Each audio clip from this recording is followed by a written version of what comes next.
Welcome everyone to Torah Today Ministries and our continuing series Parshah Seasonings, where we take the weekly portion and we look for some anomalies in the Hebrew or in the Torah scroll itself. And this week's Torah portion, Ki Teitzei, which means when you go out, is found in Deuteronomy 21:10 through 25:19. Now, Ki Teitzei is a very robust Torah portion. It covers 31 different topics and contains 72 positive and negative commandments. But there aren't that many oddities in the Hebrew. There are a few, and in the Torah scroll I'm not aware of any. But there's still some interesting things here that do not reveal themselves in the English translation. So I hope you'll enjoy some of the insights here as much as I do, and you'll enjoy puzzling over them and drawing insights from them. So let's begin with the very first verse. In fact, let's start with the very last verse of the previous Torah portion, Shoftim. Last week's Torah portion, Shoftim, ends with this phrase, when you do what is right in the eyes of Adonai. And then Ki Teitzei begins with this phrase, when you go out to war. And the rabbis have put these two together, and we can derive from this that whenever you do what's right in the eyes of Adonai, you will find yourself in warfare. We do have an enemy. And if you don't have the enemy attacking you and trying to stir something up in your life, you're probably not doing something right. But if he is attacking, then you're probably doing something right. So when we do what is right in the eyes of the Lord, it's not if you go out to war, it's when you go out to war.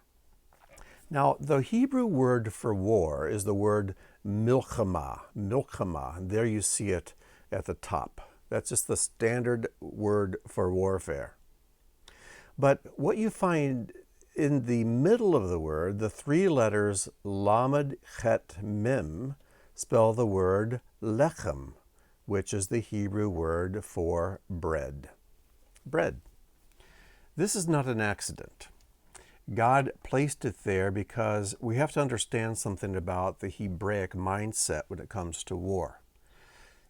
In many wars, you determine who the winner is by who managed to kill the most enemy, or who happens to capture the city or rescue the princess, or whatever the story may be. But in Hebraic thought, the war is won by whoever captures the most land. Captures the most land. Or if you're the defender, if you're able to defend all of your land. But in warfare, it's not how many enemy are killed, but how much land is defended or captured. Why? Because land produces lechem, produces bread. The purpose of warfare is life.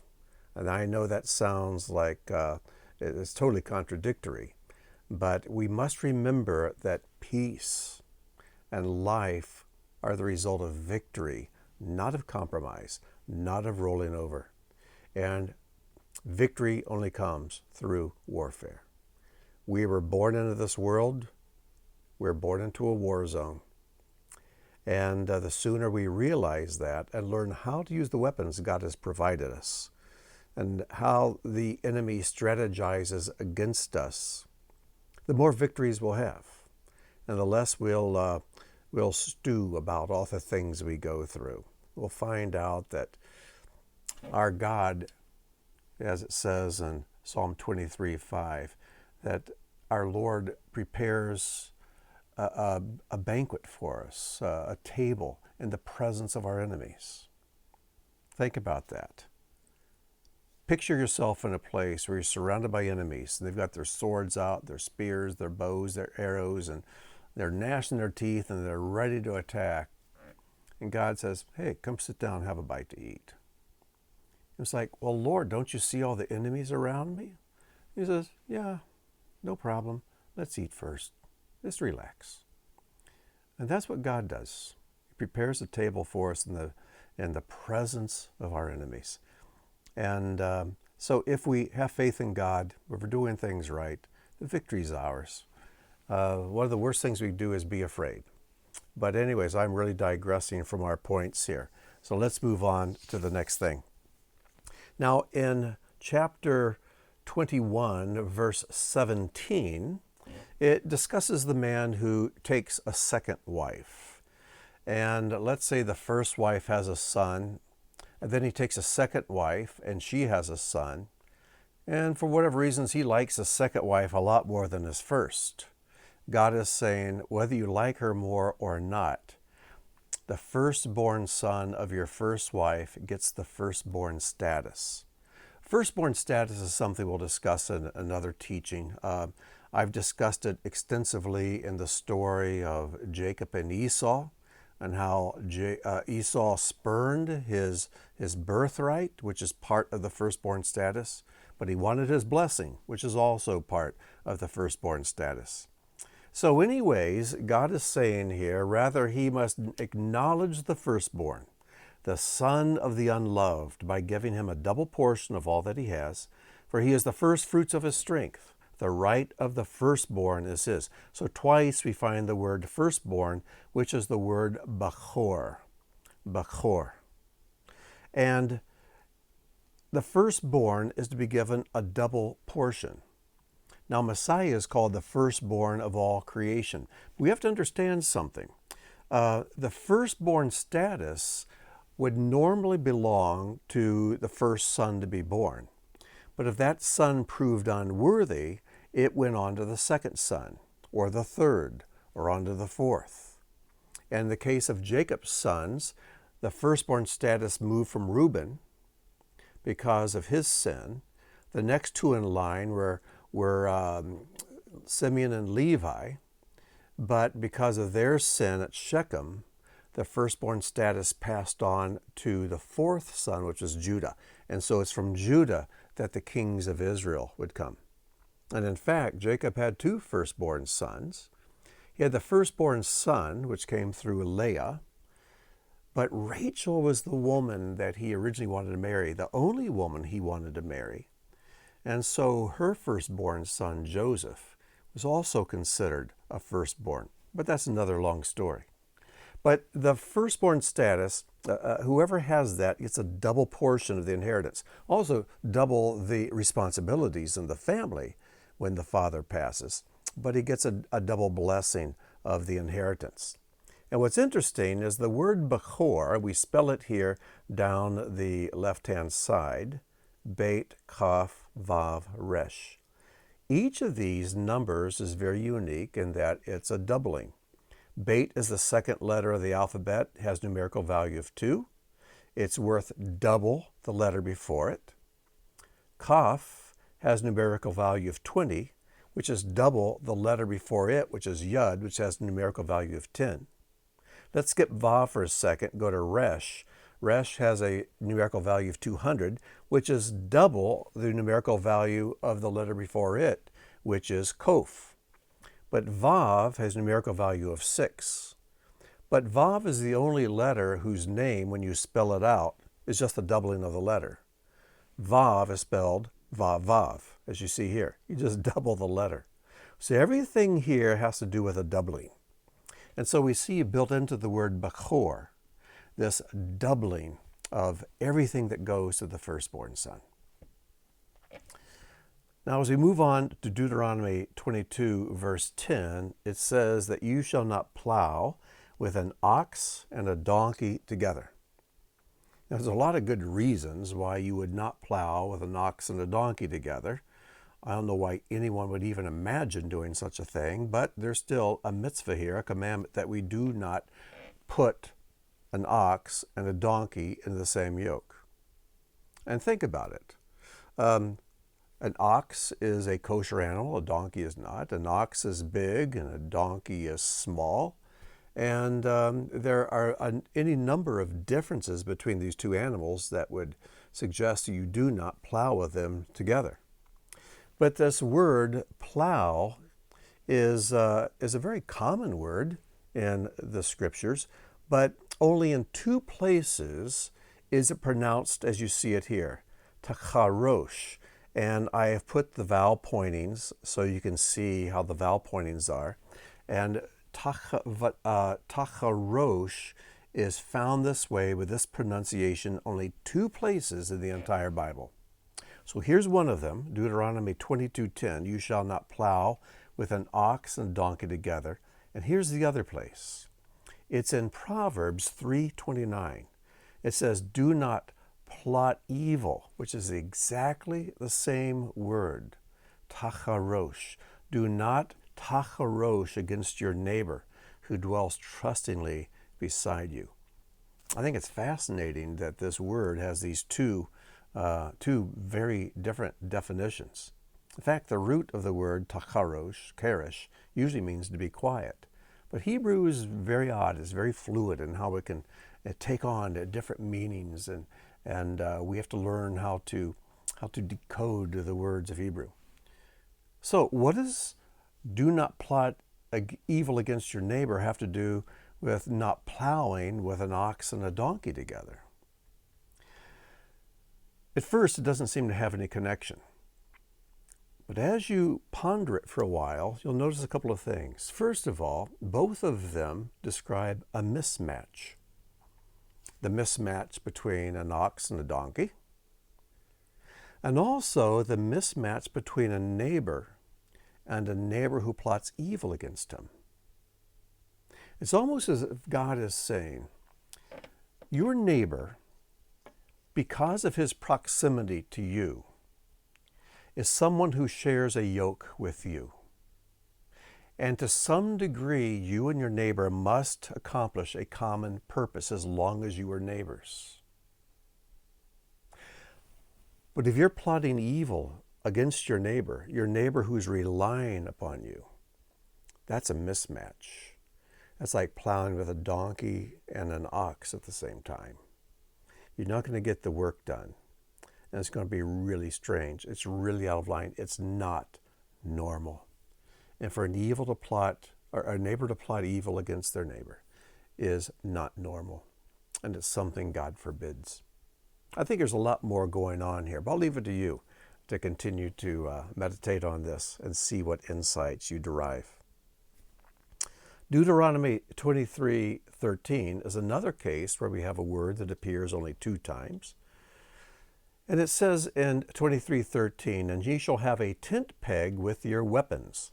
Now, that word weapons is the word ozen, which every other place in the Bible is translated ear. But here it's translated weapons. Now, some translations will put tools, put it with your tools, but whatever tools these are, they agree there's some kind of a pointy tool.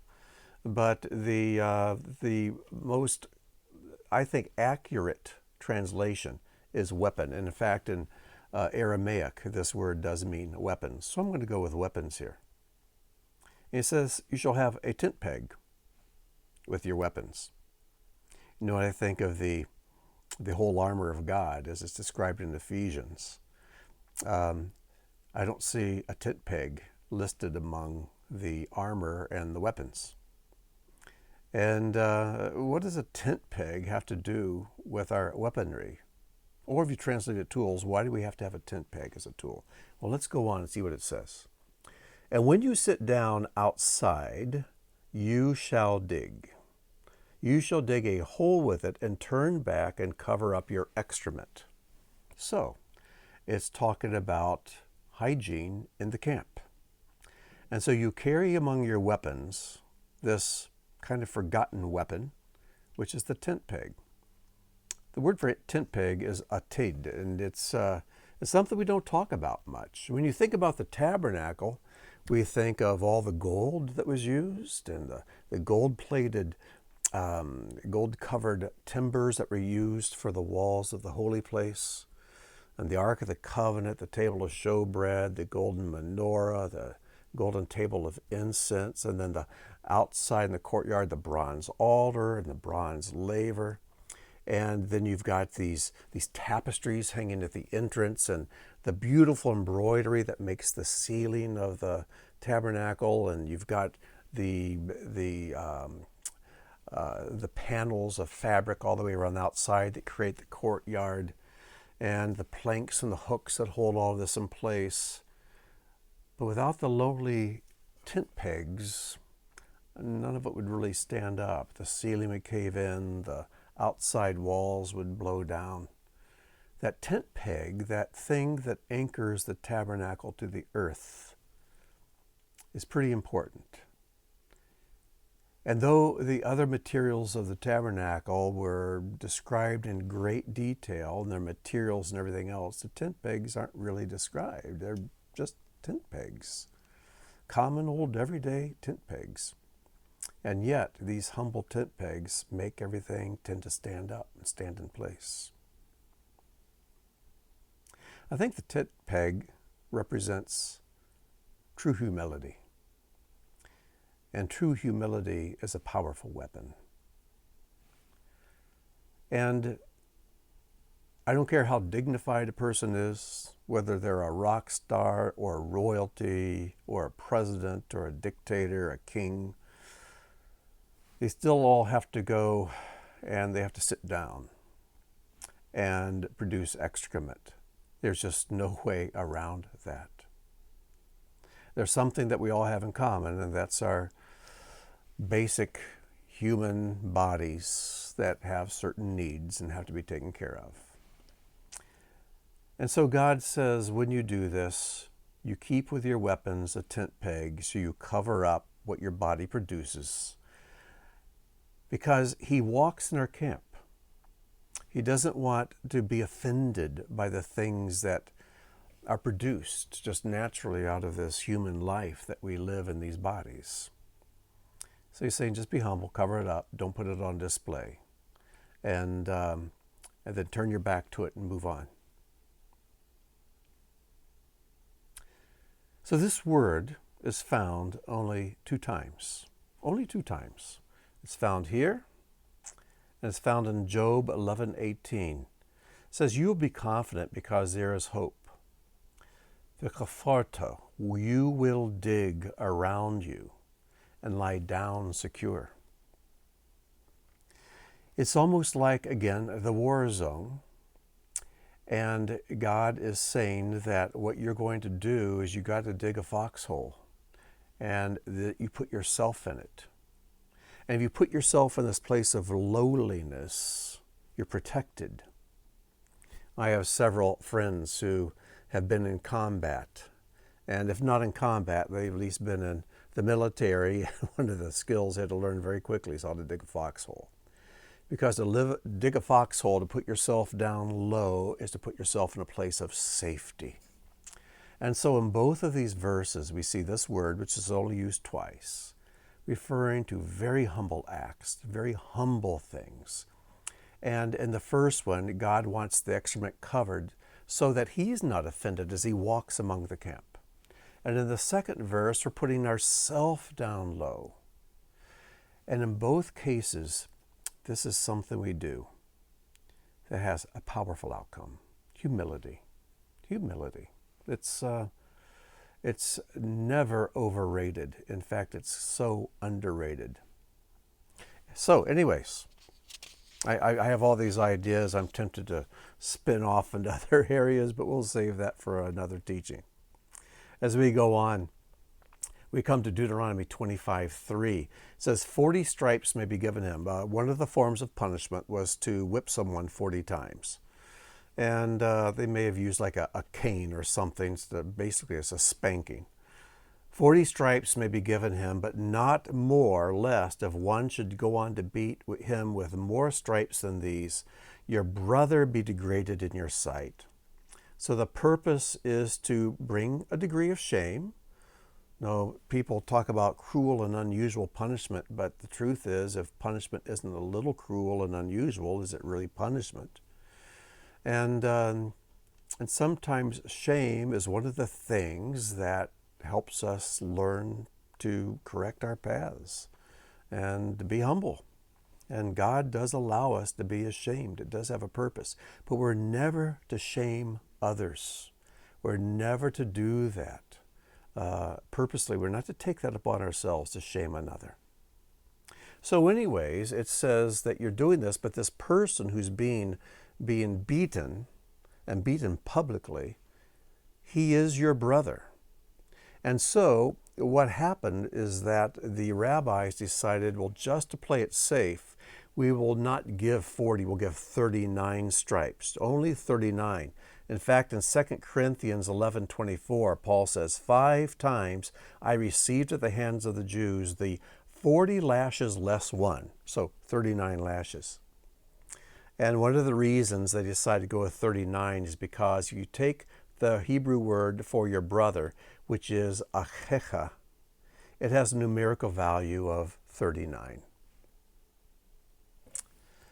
And then lastly, I love this. In Deuteronomy 25:19, it says, therefore, when Adonai your God has given you rest from all your enemies around you, in the land that Adonai your God is giving you for an inheritance to possess, you shall blot out the memory of Amalek from under heaven. You shall not forget. We first encounter Amalek in a real way in Exodus, early in Exodus, when the Israelites have crossed the Red Sea and they come to their very first battle.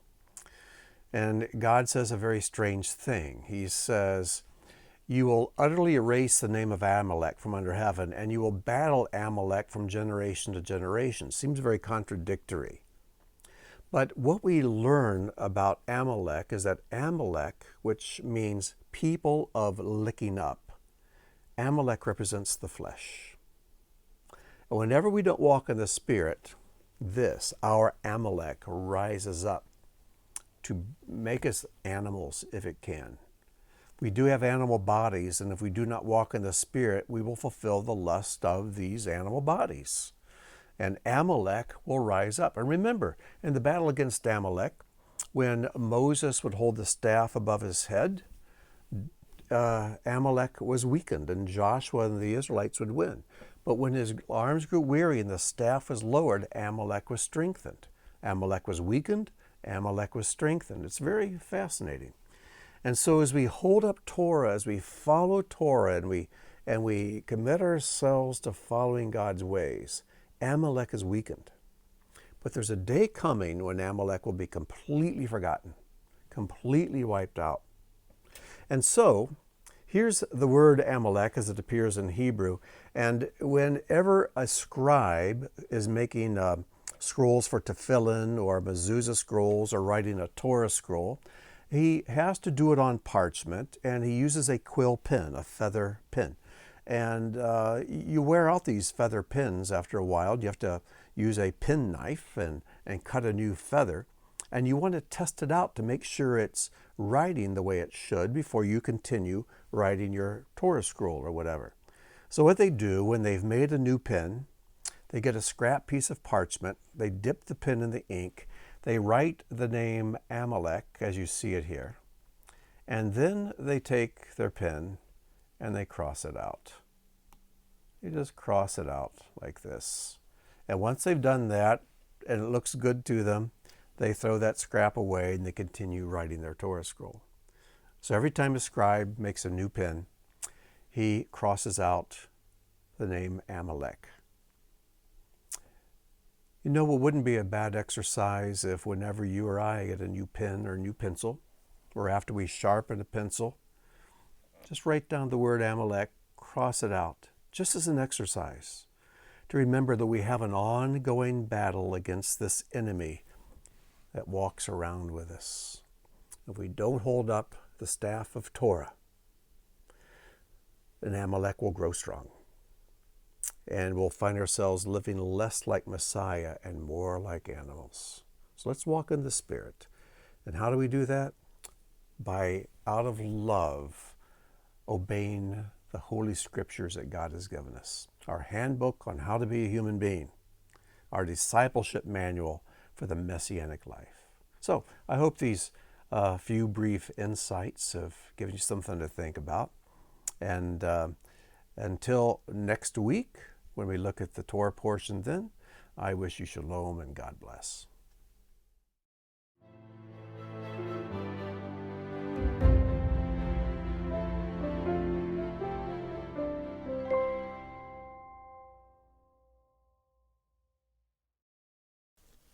The end.